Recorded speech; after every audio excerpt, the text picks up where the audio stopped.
Kunja Bihari Jaya Radha Madhava Jaya Kunja Bihari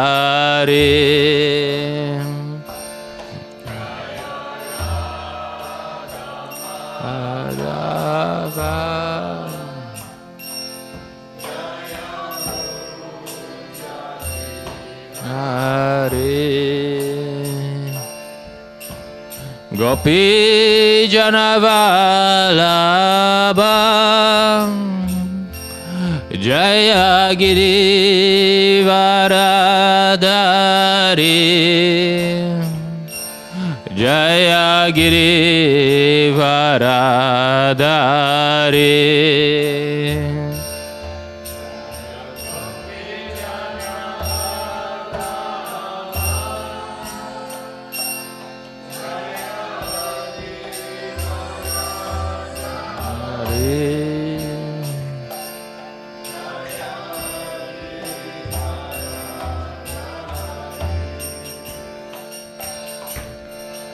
Gopi Janavalabha Jaya Giri Varadari Jaya Giri Varadari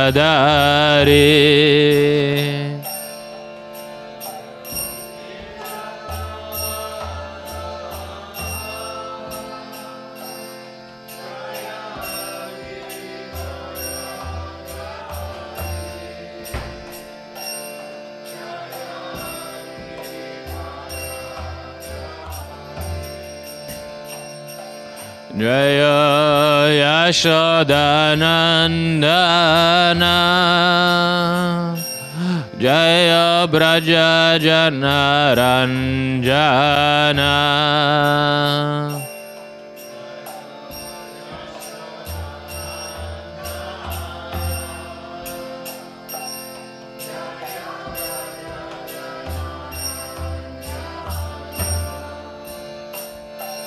Jaya Yashodanandana Jaya Braja Janaranjana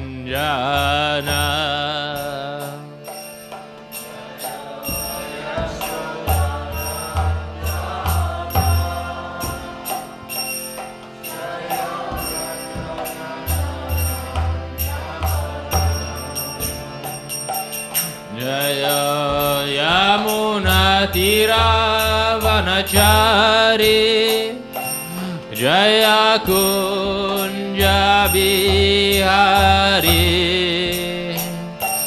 Jaya Kunja Bihari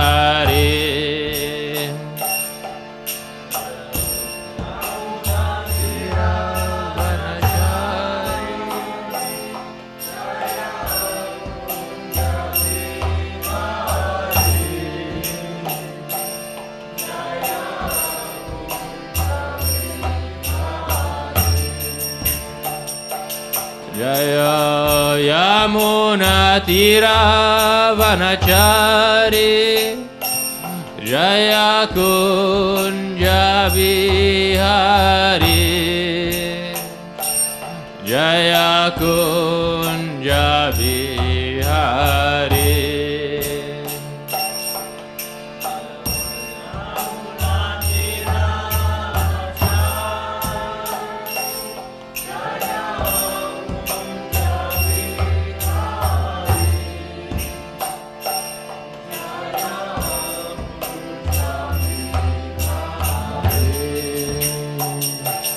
Jaya Radha Madhava Jaya Kunja Bihari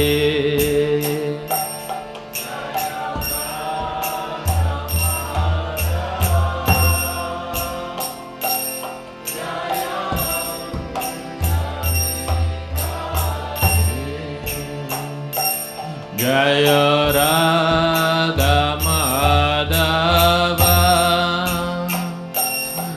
Jaya Kunja Vihari.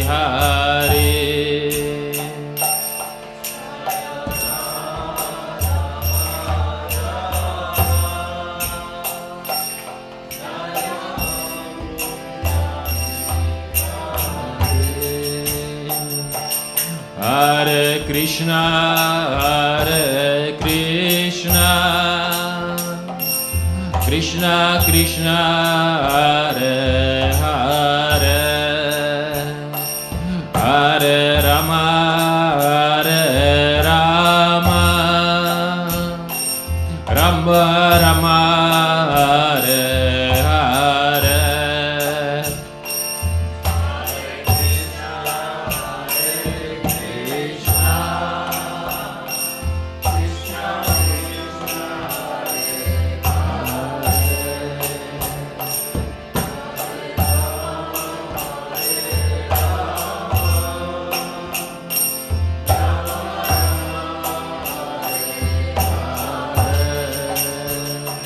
Hare Krishna, Hare Krishna, Krishna Krishna, Hare Hare, hare-rama, hare-rama, Rama Rama, Hare Hare.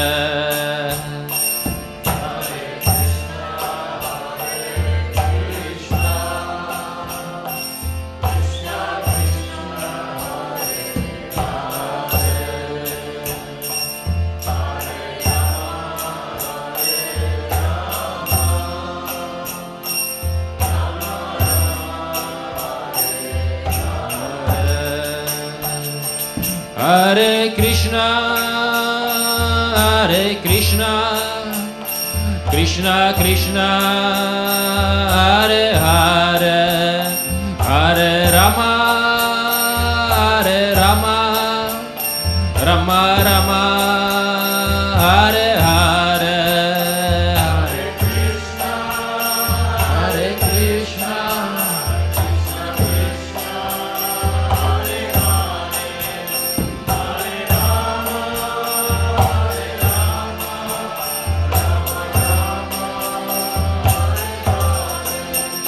Jaya Panchatattva, Jaya Panchatattva, Jaya Panchatattva, Jaya Panchatattva,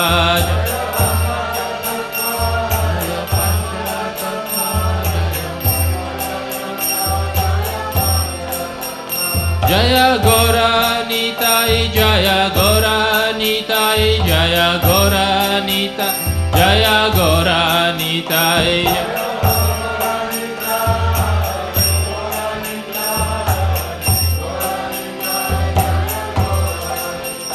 Jaya Prabhupada, Jaya Prabhupada, Jaya Prabhupada, Jaya Prabhupada, Jaya Prabhupada, Prabhupada, Srila Prabhupada. Panchatattva ki jai, Nitai ki jai, Srila Prabhupada. Om Namo Bhagavate.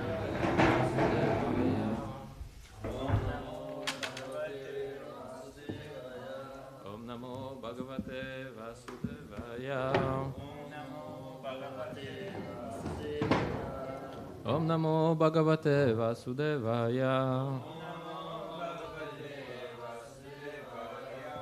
Hare Krishna. So we're reading from Srimad Bhagavatam, Canto 9, Chapter 10, Pastimes of Lord Ramachandra. And text 27. Navaiveda Mahabhaga Bhavan Kama Vasham Gata Tejonu Bhavam Sitaya Yenanito Dashamimam Navaiveda Mahabhaga Bhavan Kama Vasham Gata Tejonubhavam sitaya yenanito dashamimam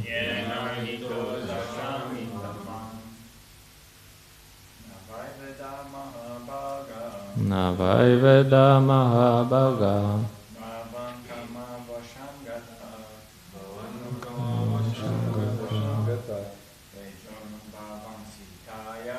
Tejonubhavam sitaya yenanito dashamimam Navaiveda mahabhaga Bhavan kama vashamvata Tejonubhavam sitaya yenanito dashamimam Navaiveda mahabhaga Bhavan kama vashamgata Tejonubhavam sitaya yenanito dashamimam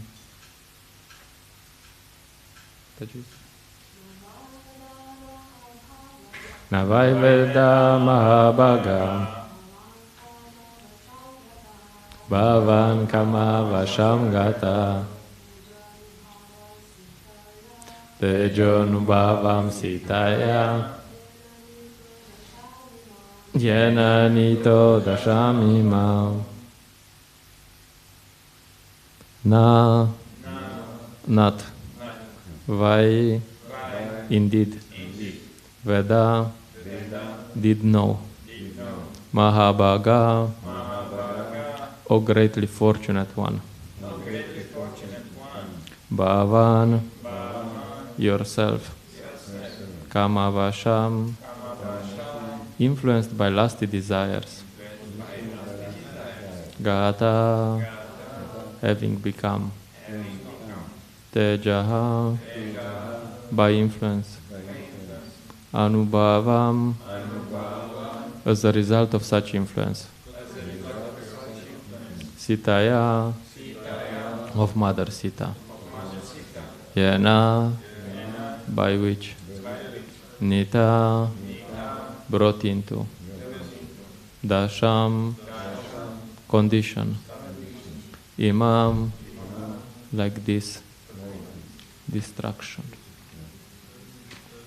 Translation and purport by His Divine Grace A.C. Bhaktivedanta Swami Srila Prabhupada Ki Jai. O greatly fortunate one, you came under the influence of lusty desires and therefore you could not understand the influence of Mother Sita. Now, because of her curse, you have been reduced to this state, having been killed by Lord Ramachandra.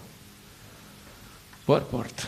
Not only was Mother Sita powerful, but any woman who follows in the footsteps of Mother Sita can also become similarly powerful. There are many instances of this in the history of Vedic literature. Whenever we find a description of ideal chaste women, Mother Sita is among them. Mandodari, the wife of Ravana, was also very chaste. Similarly, Draupadi was one of 5 exalted chaste women. The men must follow great personalities like Brahma and Narada. A woman must follow the path of such ideal women as Sita, Mandodari, and Draupadi. By staying chaste and faithful to her husband, a woman enriches herself with supernatural power. It is a moral principle that one should not be influenced by lusty desires for another's wife. Matravat paradareshu. An intelligent person must look upon another's wife as being like his mother. This is a moral injunction from Chanakya Shloka. Matravat paradareshu paradravyeshu loshtravat atmavat sarvabhuteshu ya pashyati sapanditaha. One who considers another's wife as his mother, another's possessions as a lump of dirt, and treats all other living beings as he would himself, is considered to be learned. Thus Ravana was condemned not only by Lord Ramachandra, but even by his own wife Mandodari. Because she was a chaste woman, She knew the power of another chaste woman, especially such a wife as Mother Sita Devi.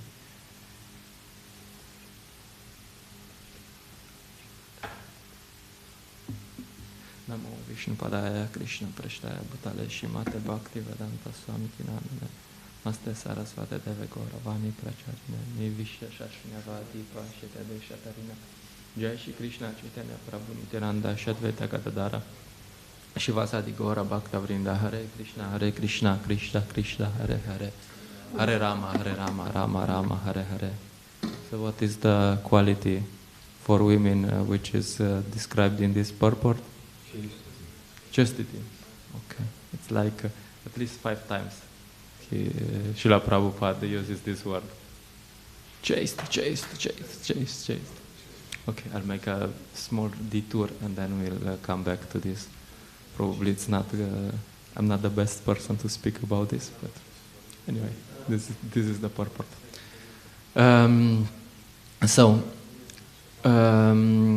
One side dish about the attitude of Lord Ramachandra towards this person who don't behave so nicely. And in a text before, few texts before, Lord Ramachandra calls Ravana a dog. Of course, nowadays people like dogs, but in Vedic culture, dogs are not considered very high class. Usually, so there's Lord Ramachandra doesn't have too much respect for Ravana, and there's also this story about Sugriva's brother Vali, because this Lord Ramachandra meets Sugriva. And Sugriva tells him about his brother and the family relationships. And there's one incident that Sugriva and Vali went to fight a demon or something, and they went into a cave.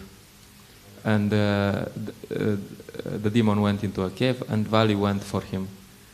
And they made a deal that Sugriva will stay out and make sure that the demon doesn't come out. And then there's fighting and fighting. And this whole thing takes 1 year. And after 1 year, Sugriva just closes the gate. He says, okay, Vali is dead, what to do? Things happen. So he he puts a big boulder in the entrance of the cave and just leaves, and is back on in his kingdom. And somehow Vali is the bigger brother, so but Sugriva was, he's somehow the king because Vali is not there. And then after some time, Vali comes back, and Sugriva is like, "Oh, nice that you came back. Oh, I didn't think you will come back." But Vali doesn't listen, He's just in his mind. He's like, no, you rascal, you wanted to kill me to get my kingdom and so on. So Vali just doesn't listen, and Sugriva is banished from the kingdom. So that's the part. And so when Lord Ramachandra hears this, he's like, oh, okay, we'll do something about it. But the interesting point is that he doesn't give him Vali the benefit of being a warrior. Like, okay, you don't know how to behave. We're not gonna treat you like a warrior. We're not gonna fight like warriors. And then they make a plan. Sugriva goes and challenges Vali, and Lord Ramachandra stays hidden with his bow in a bush, and then Sugriva challenges, and they should come there, and Sugriva should bring him there, and Vali should, and then Lord Ramachandra from the bush should, with his arrow, should kill Vali. So they make the plan, and then Sugriva goes and challenges Vali, and Vali is stronger than Sugriva. That's the important part. So Sugriva is challenging him and then fight a bit and then run a bit and then they get finally to where Lord Ramachandra is. And then Sugriva is waiting for Lord Ramachandra to shoot him. And then they fight and finally Sugriva is like, enough, and he's just running for his life because he's almost gonna be killed. And he's just running, and then he comes to Lord Ramachandra, and Lord Ramachandra is, and he asks, so why didn't you shoot, we had a plan, I brought him here, and why didn't you shoot? Like, well, you're so similar, I couldn't recognize you. Okay, but let's do it again. Anyway, so next time they have a sign, Sugriva. I don't remember which sign, but he has some sign, some garland, something around his ear, something. And next time Sugriva goes again and he challenges Vali. And then this time they come to this place and Lord Ramachandra shoots Vali. And Vali is very, very annoyed, like, how do you behave like this? But Lord Ramachandra is like, but how do you behave? And there's the same principle with Karna, for example. Like Karna is his will is damaged, and Karna just goes down to fix it, and Krishna says, shoot him to Arjuna, just shoot him. And they're like, no, but this is according. And Karna is not, but this is not according. Yeah, but were you following the rules before? No. So, no, we're not following the rules either. So that's, and so also in this case, Lord Ramachandra is not very respectful to Ravana. Okay, we'll fight like warriors, like equals. No, I just kill you like a dog. But anyway, they fight somehow because Ravana is a devotee. So that's one part. And coming back to this important quality of a woman, chastity. There are three examples given here: Sita Devi, Mandodari, and Draupadi. And Srila Prabhupada repeats this word at least 5 times in this purport. And the idea is that we are not all one. So it's there's this joke. I don't know if it's politically correct, but I will say it anyway. Hopefully, I will not be killed for it. So they are in South Africa, and during this apartheid, and big fight between white people and black people, and people there is a bus driver. And this bus, and people go into this bus, and this bus driver goes like, for me, I don't care about this apartheid, don't care about your fights. So for me, you're all blue. And then he says, okay, now this being said, light blue should sit in front, and dark blue should sit in the back. So this is a sort of achintya bheda, which means that we're all one, but we're not all one. So they were all one. So in the same way, we're spirit souls, all of them, all of us. But there are some spirit souls have male bodies, and some spirit souls have female bodies. And spirit souls in male bodies have a certain psychology, and spirit souls in female bodies have different psychologies. And because we are spirit soul, and but we're more or less on the material platform, there are some rules how spirit souls in male bodies and spirit souls in female bodies should act, and how they should interact. And in the traditional Vedic culture, the rule is that they don't interact. Srila Prabhupada gives the example, compares this with butter and fire. Compares the male with the butter and the female with the fire.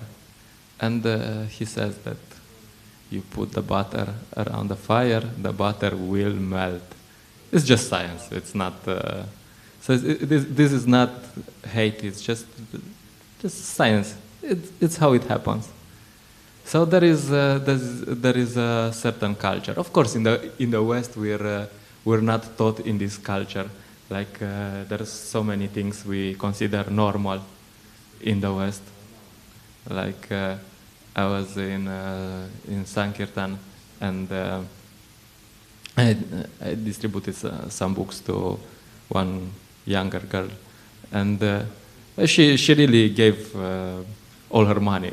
You know, she took like 3 books, like Bhagavatam, and this, and she really gave her money. And then she was really thankful, and she her idea of being thankful was like she wanted to hug me. So I was like, okay, whatever. No, because she was so thankful. I didn't want to. I wanted her to read the books. I was like, okay, now it's enough. So that's the idea of we have in the West. We think it's normal. Yeah, just we're all one, after all. But it's not. And also, girls think that to wear a short skirt is normal.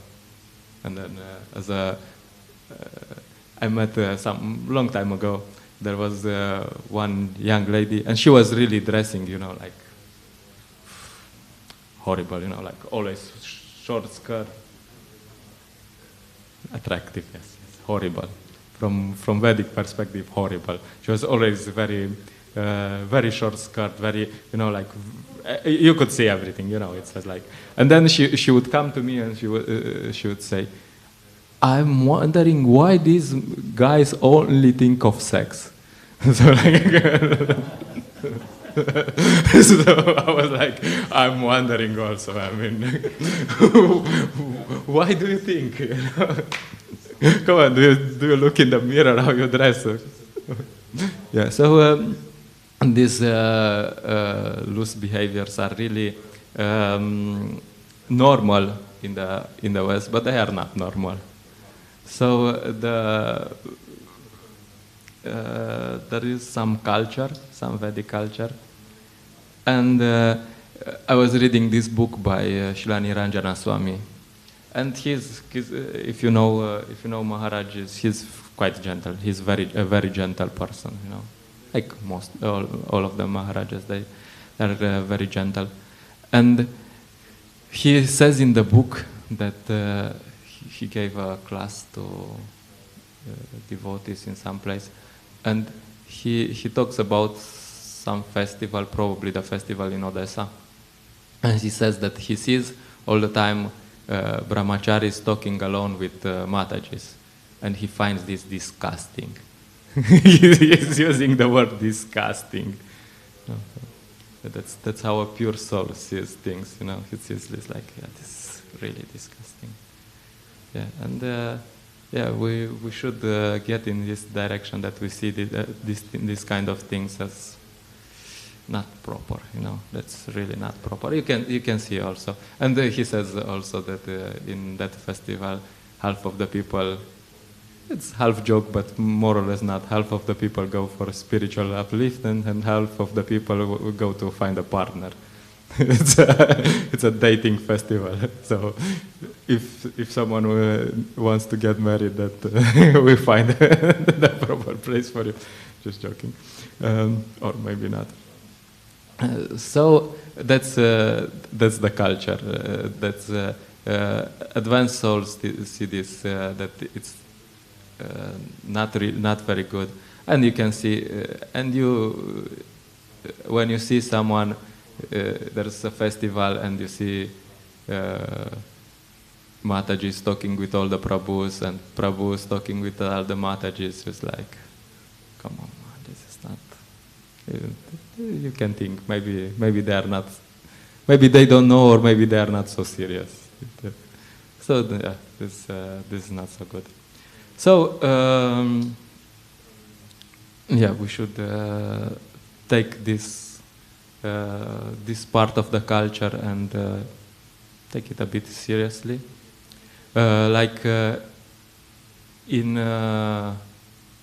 For example, in the temple in Chaupati, they have this rule: if one Mataji wants a microphone from Brahmachari, who is in charge of the microphones, she goes to a Mataji who's married, and then she goes to her husband, and her husband goes to that Brahmachari. No, we think it's, like for us, we think it's like, ooh, it's crazy, because we're born in this culture. I'm not saying we have to see what's the standard, but maybe getting a bit in that direction. Because young Mataji, young Prabhu doing some service together, first time is about the microphone, second time is about the microphone, and third time, there's no, it's not about the microphone anymore. Yeah, so that's the idea. It's not so much about, and if there is really some service, so we should avoid as much as possible. And also there's usually no confidential talks between Prabhus and Matajis. No joking, no, oh, how are you? You're looking so good today.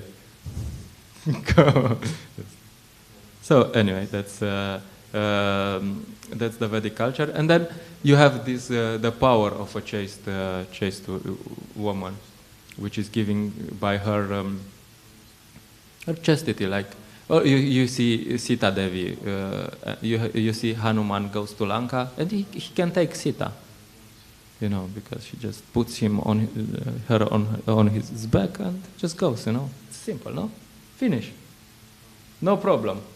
But no, because Hanuman is a brahmachari and Sita Devi is a married woman, so he cannot think of touching Sita, and she cannot think, some other man will touch me than my husband. So they have to have the whole world because they have to follow the etiquette. Anyway, I mean, of course, it's not the only reason, but yeah. So yeah, that's and there is also Gandhari, who is also an example of a powerful, chaste woman. Gandhari was doing so much austerity, and of course she's not blind, but she puts these things over her eyes because her husband is blind, and her husband is really, he's a rascal, but still she's so chaste. And because of her chastity, she becomes so powerful, very powerful. So powerful that before the battle of Kurukshetra, they have she imbues this power into Duryodhan. She says, "Okay, Duryodhan, tomorrow you come before me naked. I'll just take this and I'll put all my power in you." And then, of course, we know Krishna is coming to Duryodhan, who is naked, and he's like, "You're going naked in front of your mom? What kind of culture is this? Put a gamcha at least, at least." And then Gandhari takes off her, she sees the gamcha, it's like, "Oh my God, Krishna tricked us again." But the power really worked. It's explained there that Bhima was hitting Duryodhan with a club in his head. He would just sit there, and Bhima is not a young boy. Bhima is very powerful, and he was hitting with a club on his head, and he would be just laughing. Duryodhan you can't do anything to him. He was so powerful. All this because of the power of his mother, and there's other things. But that's the example of that's one of examples of chastity, and the importance of it. Okay. Sevaji asked that we talk a bit about Haridas Thakur, because today is the disappearance day of Haridas Thakur, and Haridas Thakur is really very important personality in our lineage. Haridas Thakur is called Namacharya. Namacharya, Lord Chaitanya has this interesting way of not caring for the rules too much, because he just wants to give an example that it's not so much about the birth of someone, it's more about activities. So he has all these devotees who are not brahmanas by birth, who are very important devotees for him. So he has Ramananda Raya, who is like, is more like a kshatriya, but because he was doing administrative work, but he is considered a shudra. He has Sanatana and Rupa Goswami, who are also, they were actually born in a Brahminical family, but due to association of the Muslims, they were considered Muslims, but anyway, they are born in Brahminical families. And then you have Haridas Thakur, who is born in a Muslim family. So Haridas Thakur is known for chanting Hare Krishna. He's the expert in chanting Hare Krishna. There is a book called by Srila Bhaktivinoda Thakur called Harinama Chintamani, where it's described a bit the discussion about chanting the holy name between between Lord Chaitanya and Haridas Thakur.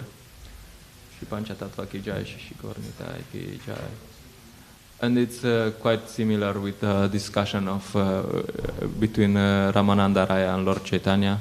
It's Lord Chaitanya is asking the questions, like, I don't know, okay, maybe, and Haridas Thakur is answering. And it's more or less about the power of the holy name. And the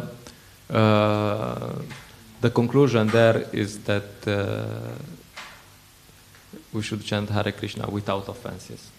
And in this book it's detailed a lot about the offenses, because if we chant with offenses, then the holy name will not work so well. And there's a few incidents from Haridas Thakur's life which are very well known. One incident is the one with the prostitute who came to test him, like Maya will always test. And his example is that if we stay engaged in devotional service, in chanting Hare Krishna, Maya cannot touch us. If we, and the technique there, which Haridas Thakur has for saying no to Maya, he's not saying no, he said later. When I finish my service, then we can see to other things. So he never finishes his service. So that's, and of course that's, he puts himself a bit in a dangerous position. But after sometimes a preacher does this, bends the rules a bit. Like he stays with this prostitute for three days, but he wins. After some time, second day, she starts jokingly saying Hari, Hari, Hari, Hari, jokingly. And third day, she started seriously chanting. And then she becomes a very nice devotee. And then Haridas Thakur just goes and leaves her there. And there's another similar incident, which is less known, but I mean devotees know it, where Maya Devi is testing. Maya Devi personally is testing Haridas Thakur, and it's very, very, very similar. Maya Devi comes and she's like, probably Maya Devi is quite attractive. But Haridas Thakur, due to he's also telling her, I have taken this vow to chant Hare Krishna. when I finish, we can enjoy. And after 3 days, Mahadevi admits, oh look, actually I'm Mahadevi and I just came to be initiated by you into chanting Hare Krishna. So Haridas Thakur has high-class disciples, really high class. There's also this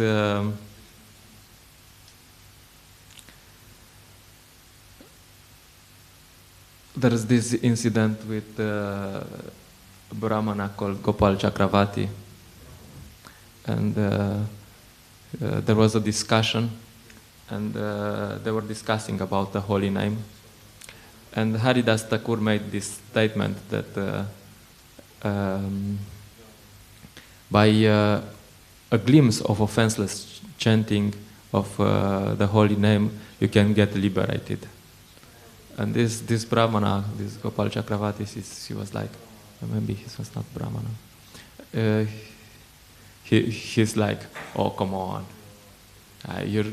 People are trying to get liberation for millions of lifetimes, and now you tell me that you just chant a bit of Hare Krishna without offenses, and then you get liberated. Come on, let's be serious about it.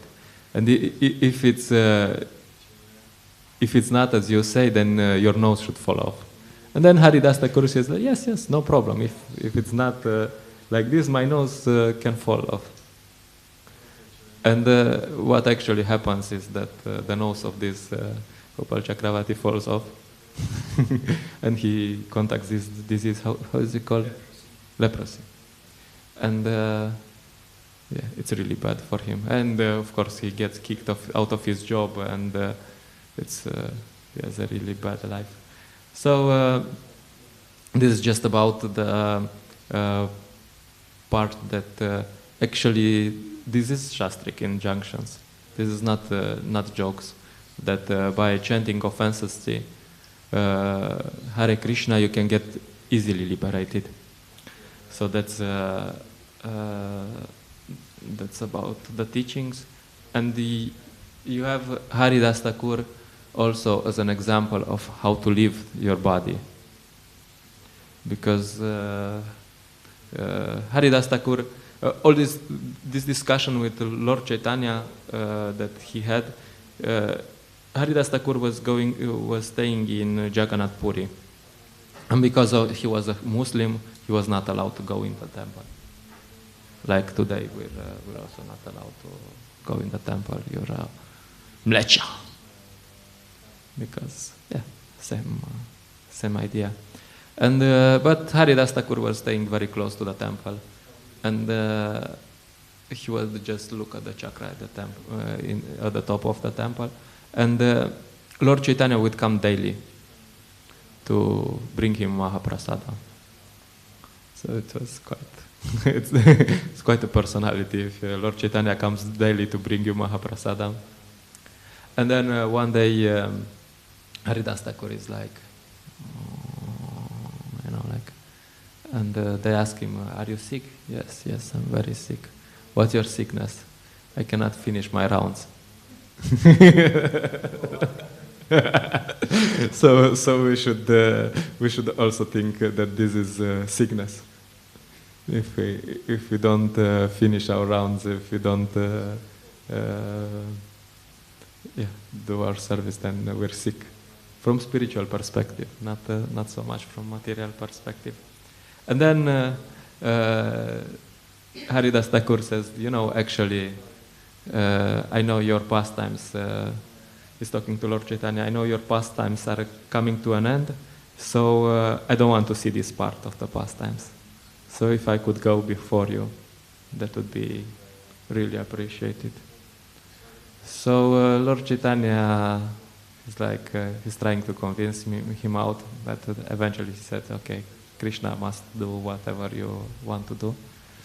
So next day, Lord Chaitanya comes in the morning with all his associates, and they just start a big kirtan. And Haridas Thakur is just looking at Lord Chaitanya, he's chanting Shri Krishna Chaitanya, and passing away. finish. So that's how we should live our body. And Lord Chaitanya is personally doing all the ceremonies. He's taking the dead body. Usually a dead body is not very pure. But he's taking the body of Haridas Thakur and dancing with it. And then he's personally putting him in, he's bathing him in the sea, and then he's declaring, oh, this sea has become a holy place, because Haridas Thakur his body has touched this sea, and then he puts him into Samadhi, and he makes this very nice festival, where Lord Chaitanya personally begs for prasadam. He goes to everyone and says, you can give some prasadam. We have a big festival for disappearance of Haridas Thakur. So yeah, that's what we can learn from Srila Haridas Thakur. We can learn how to chant Hare Krishna, and we can learn, more important, how to live our body. Like looking at Lord Chaitanya and chanting Hare Krishna. Quite a way to live, huh? Okay, so we'll stop here. There's some comments, concerns, questions.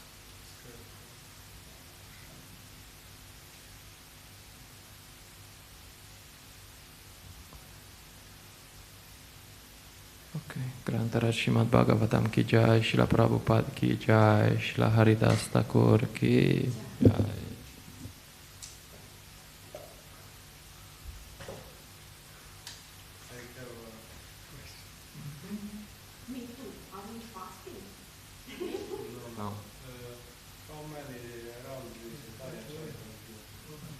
How many? We don't know, but Haridas Thakur was chanting, I think, 300,000 names, so probably 192.